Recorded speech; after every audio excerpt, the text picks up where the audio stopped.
Aniani, bonjour. These are my fountain pens, calligraphy. Today we're going to work on some native language, Anishinaabemowin, using these pens. So let's pull these ones out. So these are the pens I have that are calligraphy. These clear ones, these demonstrator pens, they're called, also known as clear barrel, clear body, are a set in themselves. That's a whole set right there. These ones are different. This one is called a speedball. It's a nice pen, but it comes with 3 nibs and only 1 body. So 3 different size nibs and 1 body.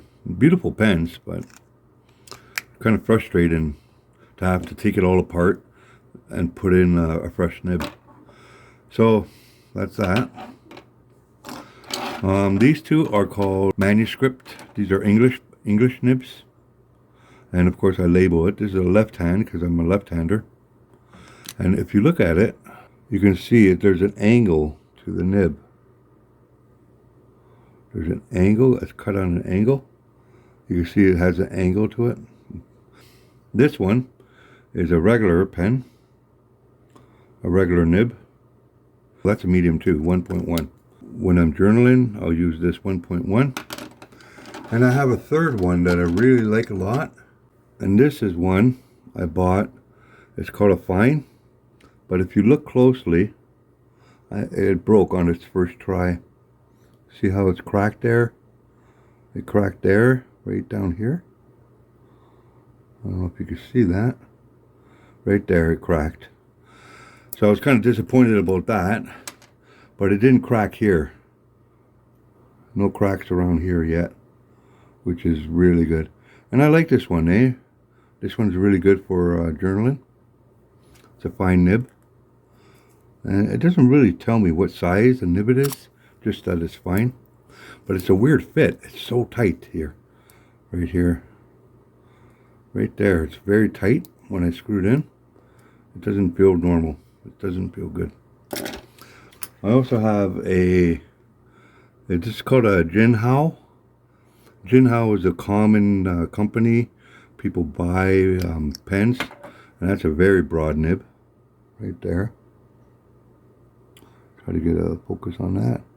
That's a real broad nib, 1.5. Very broad, but it's a beautiful pen. It's a good writer. And it's cheaper than these ones here. It's cheaper than these ones. These are all 20 bucks. This whole set here cost me $20 or something, 20 and change, and this one pen cost me under 10. All right, and that's what I have for fountain calligraphy pens. So we're going to work with these guys today. I have my paper. I have it all pre-ready to go. So I drew lines down here, 1 centimeter apart on each side. So that's good. So it helps me with my ruler. Today's going to be maple syrup, Anishinaabemowin. So let's get a big nib here. Here's a 1.5, 1.9. That's a nice color, eh? Blue. Okay, post it. And we'll try this out, see how it works out. So this is going to be Anishinaabemowin.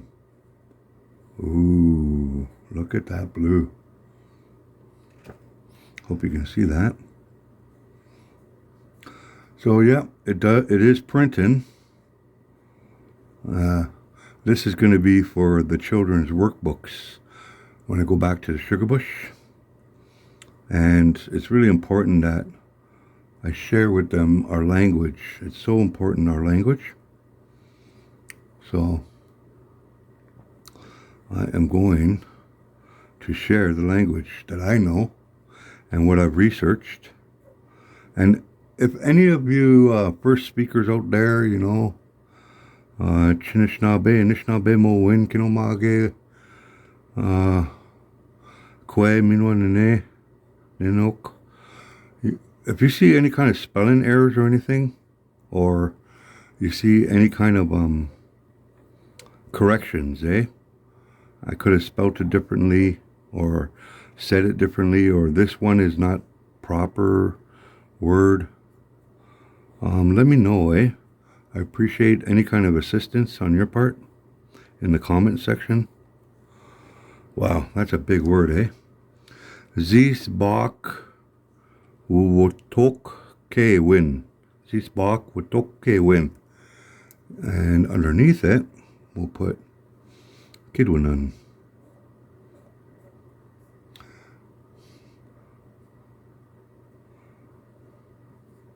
Kidwin. I don't want to get too fancy with this because I don't want the kids to be confused with calligraphy writing or fancy pantsy writing. I want them to read the letters, real big. So that's a 1.9. We're going to go a little smaller now. I figure 1.1. We'll use these. So this is how I make my lists, just so in case there's some curious people out there who want to know how I do this. Well, that's a nice size. Yeah, that'll work. M-A-G. Nice and big letters, because I want not just children, but I want, elders to see the letters as well, Because, we've got a lot of elder teachers who speak the language. And it's really important that they also can read the letters real clear without interference or struggle with their glasses. So I want them to be able to read it. That's why I'm doing everything so big letters. Yeah, so what I do is I try to write out the word in Ojibwe.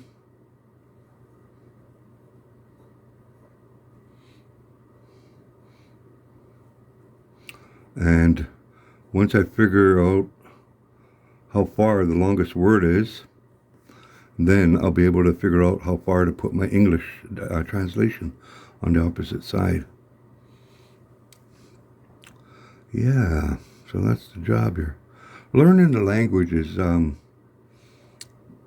it can be a challenge, I've run into students that have almost like this weird blockage happening, inside their brain. It's like they've been programmed to not learn the language. It's very sad, but it's there. I know it's there. And some of them had bad experiences with picking up the language. You hear the stories about residential schools and the punishment, that a lot of our people went through. Our elders had survived a lot of the different bad treatment just because they spoke their language. Can you imagine, what that is like? Not cool. Not cool at all. But, I really admire these elders that are stepping up and, they're healing that part of themselves. They're doctoring themselves. They're getting through it. And, some elders will turn to their grandbabies and look at their grandbabies, and they will push themselves through their own personal pain and memories and start to really, really push the language, awaken that language and the punishment they received and survived through just for speaking the language. But they're doing it, they're doing it because they have a higher purpose. They believe, there's something inside of them that knows that this is important, not for them, but for their children, their grandbabies, And I hold those elders in high esteem for stepping up and speaking the language, even if it is just a simple phrase like "Ani minokashab." No shan. Binoji. Kizagin. Little phrases like that, taking those baby steps with returning back. And I can't imagine what it was like for a lot of elders to start over. That's basically what a lot of them feel like. They're starting all over. How frustrating it must be to start over, knowing they've lost a lot of time. That's tough, you know, with that pain, eh? And it's impressive to see a lot of these elders are coming out. Ooh, there was a big blop right there. I gotta be careful not to smudge that. Oh, the ink is flowing out. I need a towel. This is blopping. So I try to encourage it to come out more just by pressing the nib on a piece of cloth. See how it's bleeding through? Okay, which we'll be very careful here and try not to smudge it or move I won't move the ruler because I don't want it to smudge.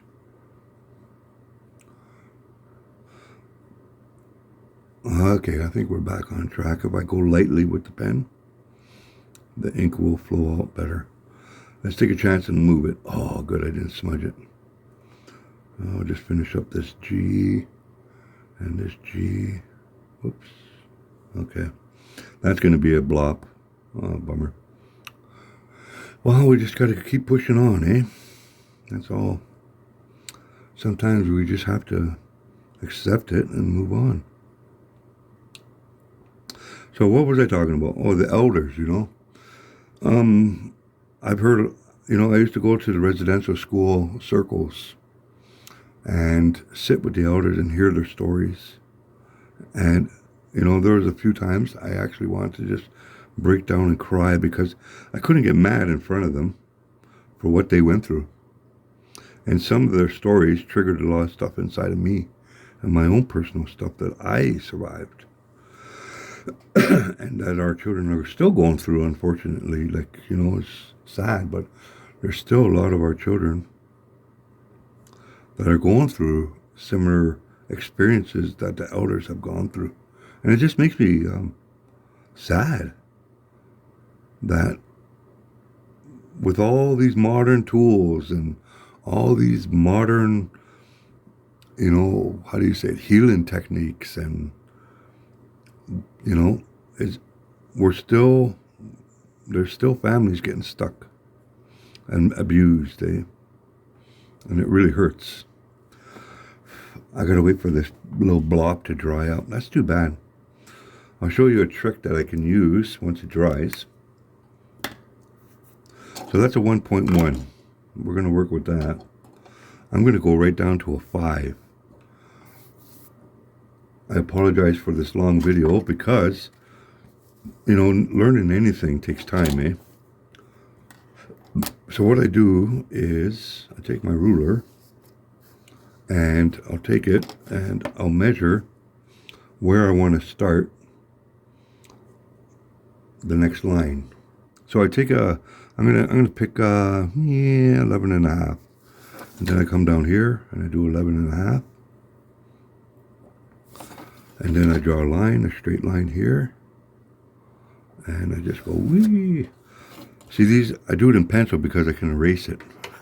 Once the whole piece is done, eh? Okay. So, I don't know how this is going to work out. Let's find out. I'm going to go get this and dab it a bit and see. Nothing. Okay, it's dry. This is how I will repair this part of the boo-boo. I got me some, this is called office labels, stickers, and I cut them to size. And then I take them, I peel it like that, and then I stick it over top, because you can't erase this, eh? And then I grab some scissors, some moojwagen, and I cut it. And then I grab the same here, and I go over top it. Ooh, there's a cat hair. So I go over top and I just try to clean it up a bit. Good enough, eh? I don't know if you can see that, but you know, it is what it is. I have to learn to accept it and move forward. Okay, so Migway Cob. Mkwegu. I don't even know this word. This is a new word for me. And we are working in 0.5. Let's see how that looks. So this, I'm told, it means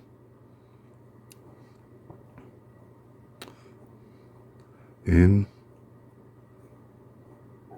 the bush. Okay, that's what I was told. So I'm going to go with it. This one, Mama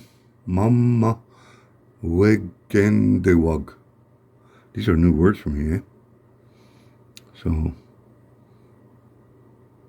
even if I don't know how to say it properly right now, I'll learn. Because I have a few good elders out there who are more than willing to correct me. So it means villagers, or it could also mean living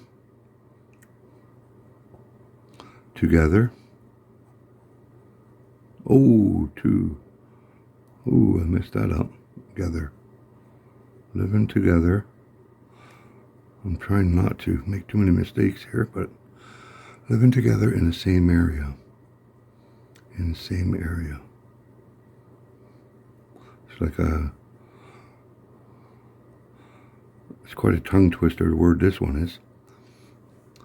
Mamamwe jenduog. Okay, mamamwe genduog. Mamamwindang. Blah, blah. I'll get it next time. Oh, Shkunagun. This one means a reservation. I was told one time by this one elder that it means a place of that's left over, leftover place.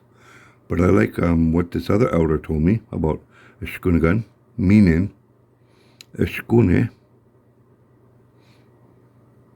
means to survive, a place to survive. I wish it meant thrive, but it means to survive. Shkune. Right on. Okay. Next one. Shinagan. Shinagan. It's another way of saying reservation. That's a new one for me too. Odina. Odina can mean a town or a village. If I put ch in front of this word, Odina,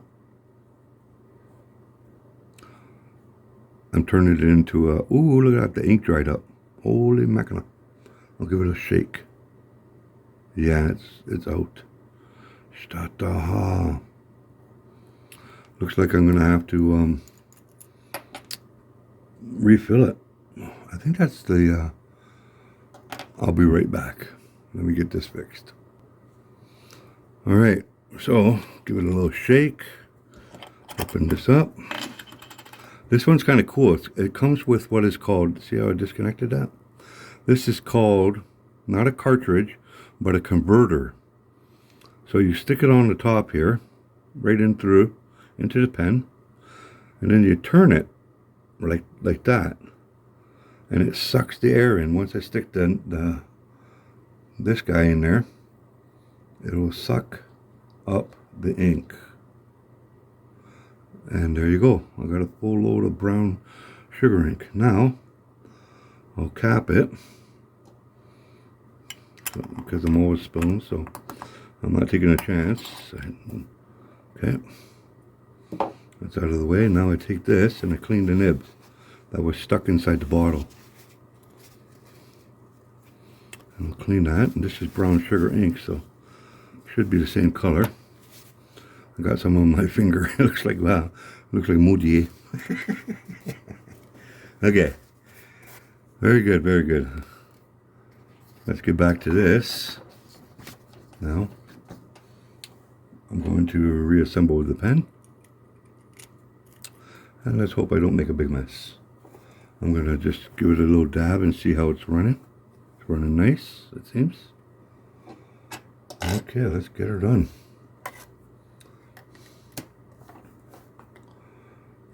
We're here at Odenong. Back at Odenong, which means a village or town. Oh yeah, it's back in shape. And it's coming out nice. No. Kogedewin,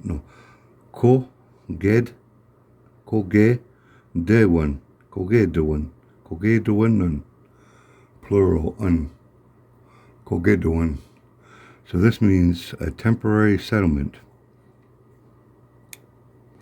And the elder was telling me that this is what a sugar bush used to be called. It's just a small little campground, eh? Because we never lived in the sugar bush. We only temporarily settled there and did our work and then went home with our goods. Today, they call it a village. Wakagongshish. Wakagongshish.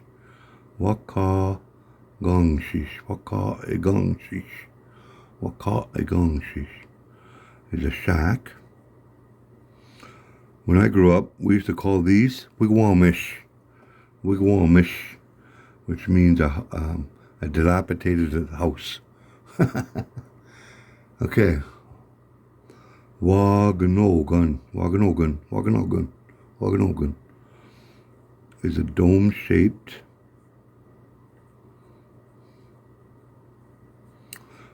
So this was the kind of lodge that they used to make, a temporary lodge, to sleep in while they would take shifts while they were cooking, that they were boiling up that sap, making syrup. They would make these temporary dome-shaped lodges,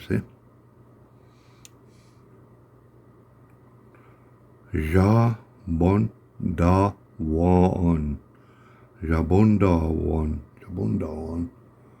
Huh. This is a different one, but they call it a teaching lodge.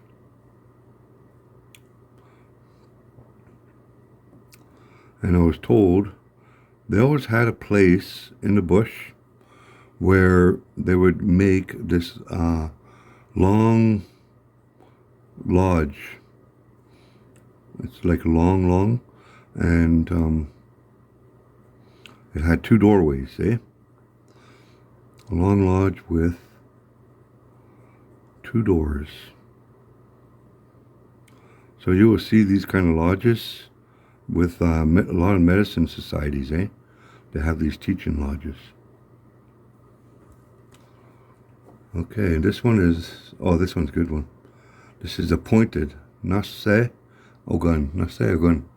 That's a teepee, a pointed lodge. It has a point on the top.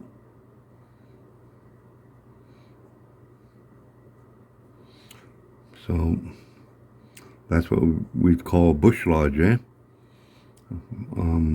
Nasagan. And it was like a bush teepee.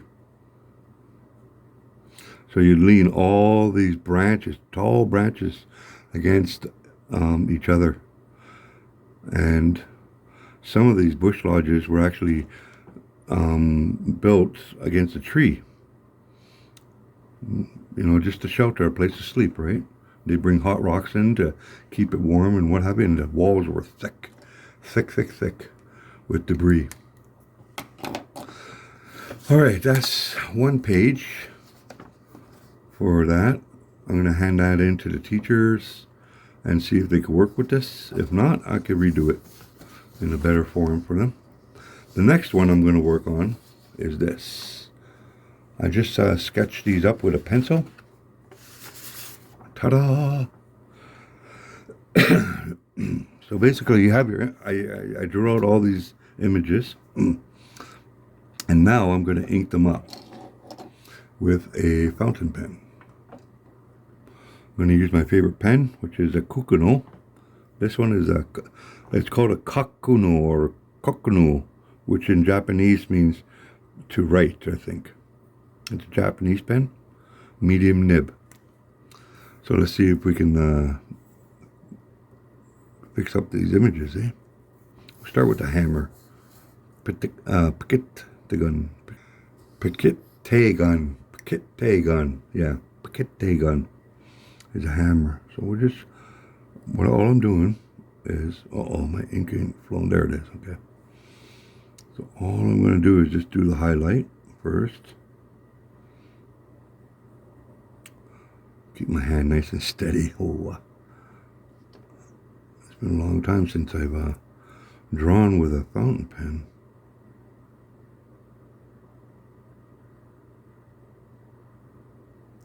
Something like that, like that. Do some lines here. Go like that. Get this nice, beautiful circle in there. I guess it doesn't have to be perfect, you know. That's my brain working for perfection, but I want it to look at least somewhat reasonable.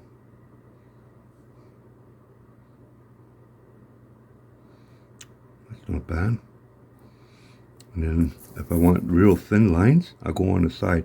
Instead of going flat like this, I'm going to go sideways with the nib and just throw some lines down.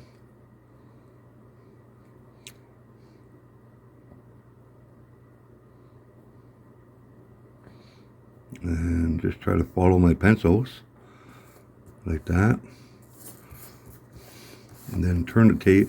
I like to turn the paper around because I can't always go like this and like that and like this. You know, I like to keep my hand comfortable. So we're just going to turn the paper around and go like that and like that and like that. And just kind of scratch it in there. One more line in here. And then we have some real nice lines here to do. So I'll just touch it real quick for a shadow, something like that. I think that's a pretty good hammer, eh? Yeah, that'll work. Okay, now we're going to work on, how do you say this one again? Wagakwat. Wagakwat. So I'll start up here and work my way down. I don't have to stay in the lines. I'm not too worried about that right now because this is a learning illustration. Go like that. Make a little lanyard hole, a hole for a lanyard. Like that. We'll go like this. Try to make a base on the bottom. Like that. The wood, I just go like that real quick. Back and forth. Give it like a woodsy kind of look. Real quick, you know, it doesn't have to be perfect. As long as they know it's a piece of wood, that's good enough for me. And then I draw a line. I want these lines to be thick, so I'm going to go this way instead of on an angle. I'm going to go straight like that because I want these lines to stick out. I want them to see, oh yeah, okay, this is all part of one. And go around, went a little bit there, so I'll just darken this up a bit. There we go. And not bad. A couple of fast strokes on the side. And we'll put this part up here. And we'll give it some shadow. Really. Okay, beautiful. And finish it up. There, Wagakwat. Not bad, not bad. Okay, now we'll do this drill. So we'll just do the outline here. Like that. We'll do the outline. And just let the ink flow where it must. Very easy. It's nice to have pre-drawn lines to follow when you're working with a fountain pen. There are artists out there that can just wing it. You know, they don't need to pencil it because they've been doing it so long. Working with fountain pens real beautifully, eh? But I've been out of practice for a while, so I'm a little bit shaky. Okay, see this guy? This is the marker, the tape marker. So we're going to mark that up. Put these little lines in there. Real nice and easy, eh? It doesn't look like that, but close enough. And then we'll have that. So that's how deep. That tape is going to measure how deep the drill goes in, eh? I thought that was a pretty good little addition to this drawing. And just keep drawing lines all over the place. The engine and coolant section here. I think we're pretty good there. That's a pretty good looking.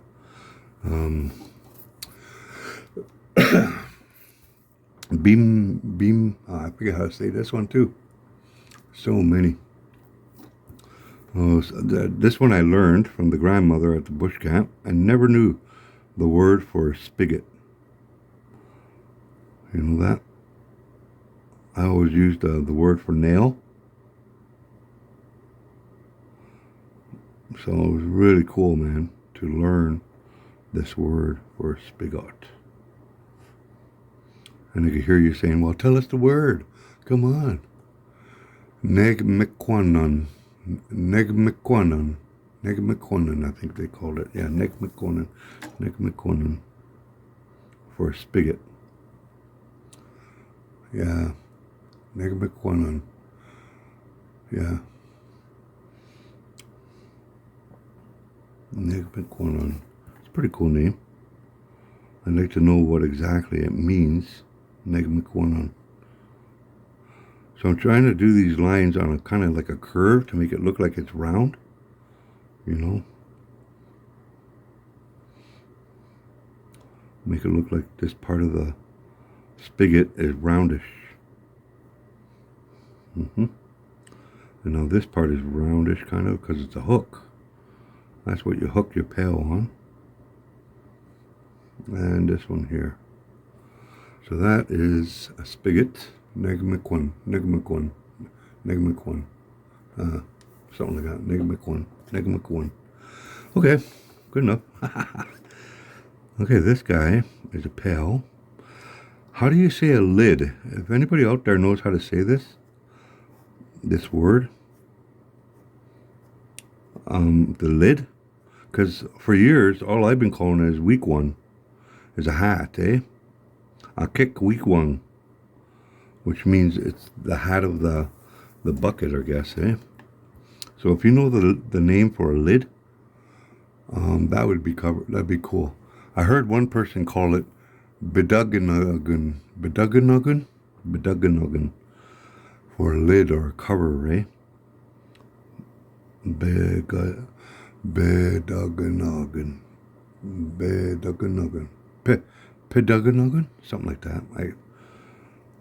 Peduganogun, for a lid or a cover. But if you know another way to say it, that'd be so cool to learn it. That's what I love about our language, eh? Even though I never grew 100% up with it.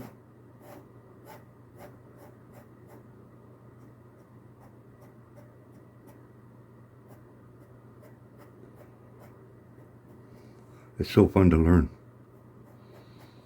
It's so fun to learn all of these new words and trying to figure out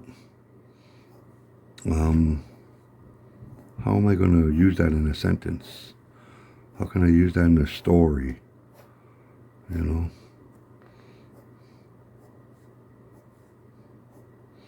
This is my simple way of doing a kind of like a shadow, I guess you call it. The shadow. Then I go smaller in between to give it that kind of darker shadow. This part that I'm shadowing is farther away from the light, so it's darker. And then the darkest part's right here. So what I want to do is I want to really darken this line here, thicken it up more than that side, because that side is light and this side is shadow.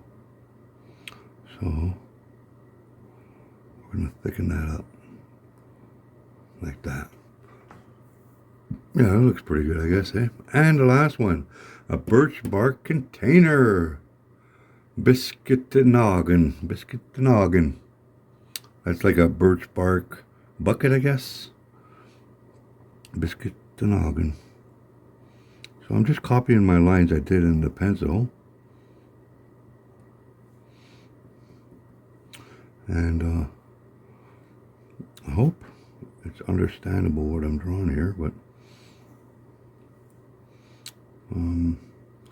drawing folds, folds in clothing and folds of birch bark, and it's not easy. Like what the heck am I drawing here? I don't know. Okay, this is dark in here because you have that shadow. Do a little cross hatching down here.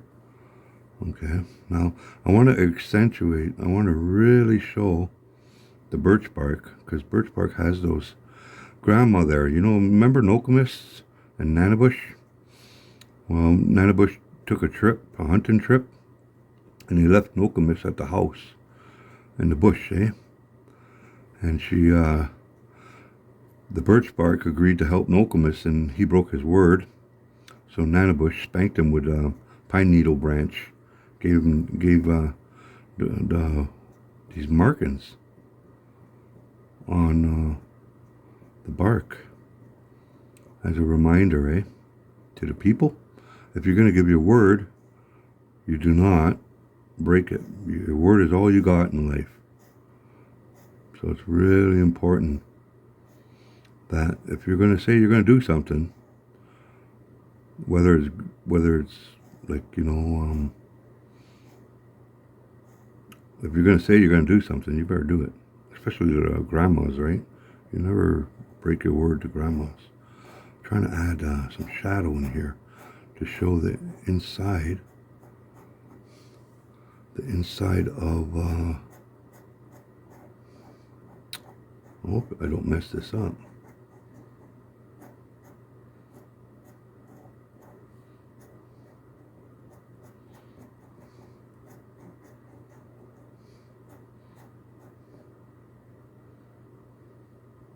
Try to clean up this end. Oh, I don't know what that looks like. That doesn't really look like birch bark no more. Darn it. I might have to draw this whole thing all over again.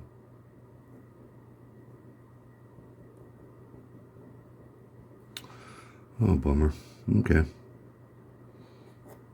This is what happens when you stop doing something. Like drawing or speaking the language, You lose it. You lose it if you don't use it. Well, we'll get some thick lines in here, just to accentuate that.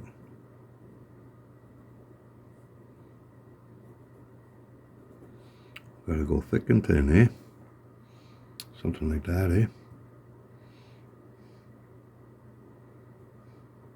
So these lines don't look proper direction, so I'm going to try to fix them up so that they look, I think we got some shadow down here. What's this here? I don't even know what this part is now. Oh well. Oh, I have no idea what I just did there. I should have just stuck with a easier drawing. But anyway, it's supposed to be a birch bark. I'll have to redraw the whole thing. But yeah, you could draw with a fountain pen. That's what this exercise is all about. I'll finish it up with, what size is that? 0.5? That's small. Let's go a little bigger. A 1.5. Okay. So this one's a real big one. Oh, I gotta first grab an eraser and get rid of this lettering, because I don't want to put the ink over top of it. It will show through. So this one is called a hammer. So we'll put hammer here in English, and they can write the Anishinaabemowin kid one on top. Hammer. Oh no, wrong nib. Darn it. What are you doing, Kenzie? Stay focused, buddy. Oh no.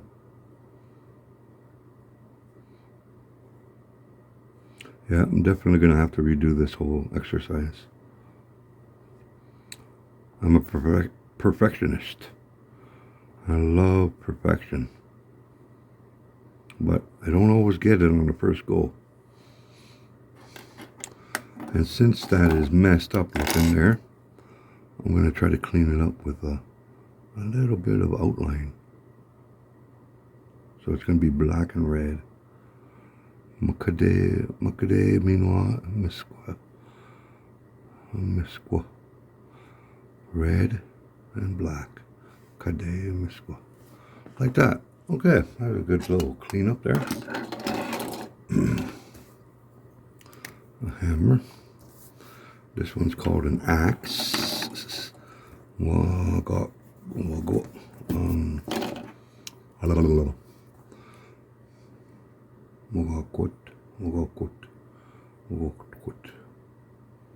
An axe.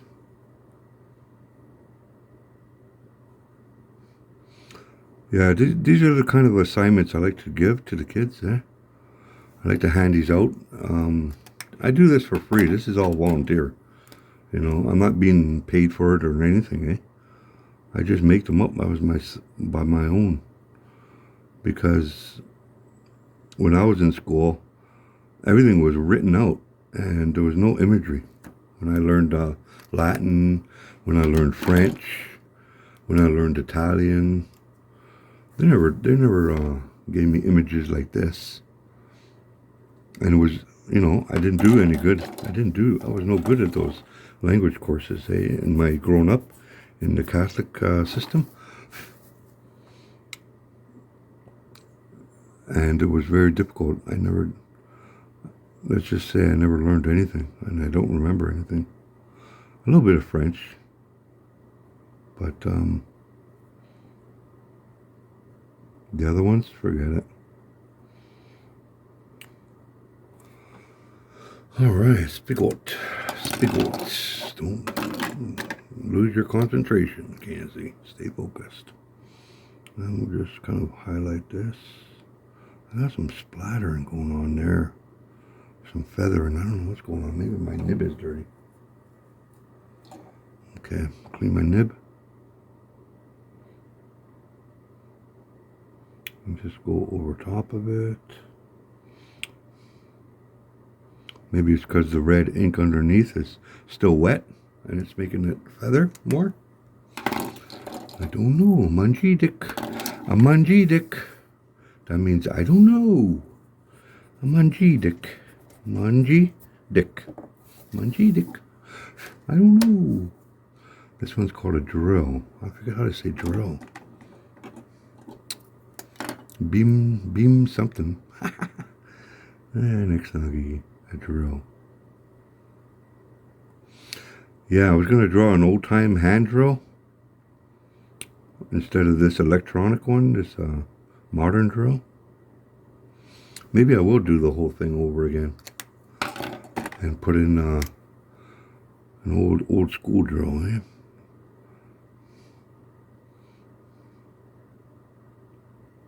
Yeah, I have a couple of those in my prepper box because you never know when the power goes out. You might have to drill a hole somewhere. I don't know. Okay, birch bark container. That's a long one, Everything's in the way here. I have such a small desk, area to work. I don't mind though. I'm just glad to be able to do this. Yeah, I really don't like this birch bark. Ouch. It's not cool. I could do better. Alright, so this one's called a birch bark container. Birch bark pail? Yeah, birch bark pail. We'll call it a birch bark pail. Birch bark.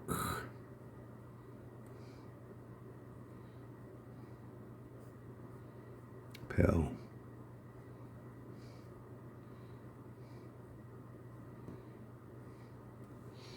A birch bark pail. Alright, and this last one is just called a pail. I don't know if I should say a biwabik akik for this one, because it is a metal, right? It's made out of metal. A metal biwabik is like saying metal. But I'm going to, I don't know. I don't want to confuse myself. I'm good at that. So I'm just going to call it a pail. Yeah, because I don't want to confuse the kids too much. I don't want to overload them.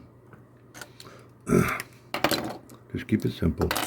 I know that the teachers, if they like this, I'm sure they'll use it in their teaching classes, their lessons.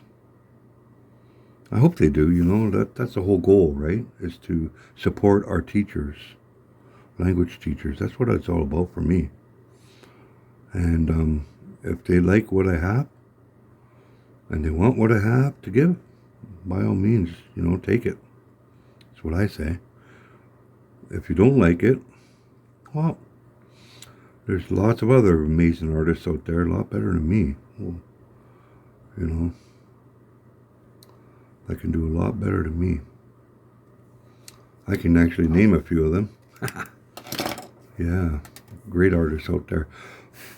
If you want a professional done, I'm sure I can find you like painters and murals artists and stuff like that, eh? But there you go. What do you guys think of that? You think it's usable? I don't know. Let's clean it up a bit. Get rid of these lines. Oops, don't wreck the paper now.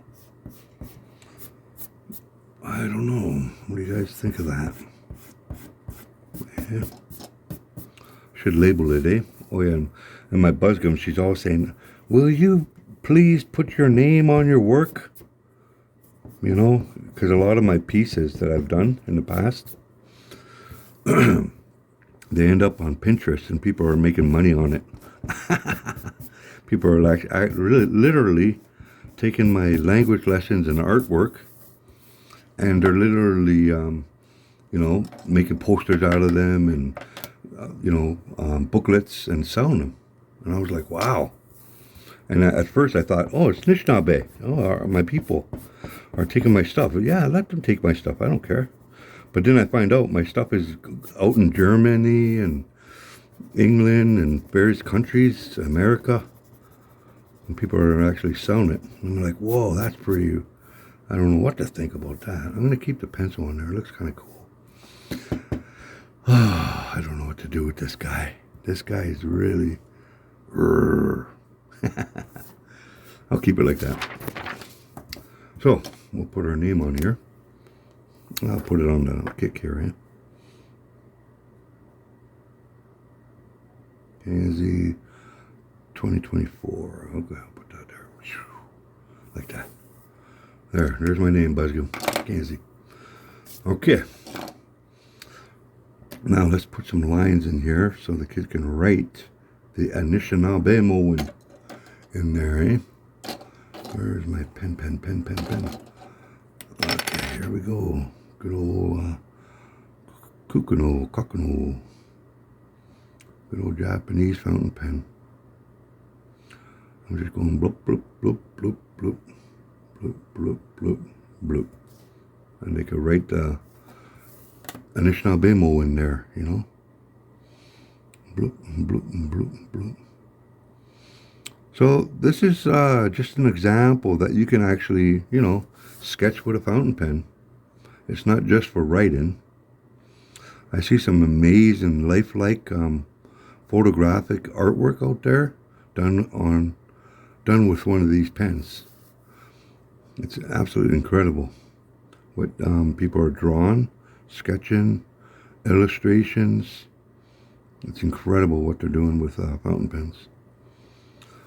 So I want to do the same thing, but do it in a more Anishinaabe style. That's the goal. Not the greatest artwork right now, but I'll get better in time, you know. Give me some time, and I'll show you some real cool drawings. I guess art is in the eye of the beholder, eh? I guess that's how that works. Okay, last part is I got to do this right now. I gotta remember how to write it. But this one's gonna say, I'm gonna grab one of these guys, a big one. 1.9 is big. 1.1 is medium to me. That's a writing pen. 0.5 is too small. 1.5. Okay, let's work with 1.5. We are going to call this, should I call it maple sugar making tools? Or just tools? Maple sugar, Anukazwinan. How do you spell that now? Anukazwinan. Anuk. This is one of the issues that some of the schools, our language schools, will have with my work, is because Anuk. I am a phonetic. I spell and write out our language the way it sounds to me. So, but a lot of the schools are pushing for Fiero.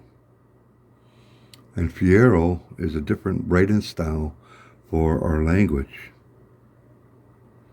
So just be aware of that my style is kind of older. That's how I learned from Basil Johnson and the old people back home. Just write it the way it sounds. And if you know how to change phonetic spelling into Fiero, I say all the power to you, you know, and that's cool. That's amazing that you can do that. I'm still learning the Fiero system. This is my root, is phonetically. Write it out. Anukazwinan. Anukazwinan. That's how I like to write our language. All right, guys. So we got one list. I got about maybe 80 more words to go. But that's what I got so far. Yeah, Zizbakato, Kwin. Zizbakato, Kwin. Kidwinan. And these are all new words. Maybe the teachers can fix them up so that they're Fiero spelling, but also fix it to their dialect, eh? That's my hope. But this is what I'm going to hand in. I got 80 more words to go. I just wanted to share some of the work I'm doing, and with a fountain pen and calligraphy pen. I hope you liked today's video. Minagijgatke. Have a great day. Make it a good day. And Weeba, Kawabmin Minwa. Soon I'll see you again. Aha. Kizaganam. Bawampi.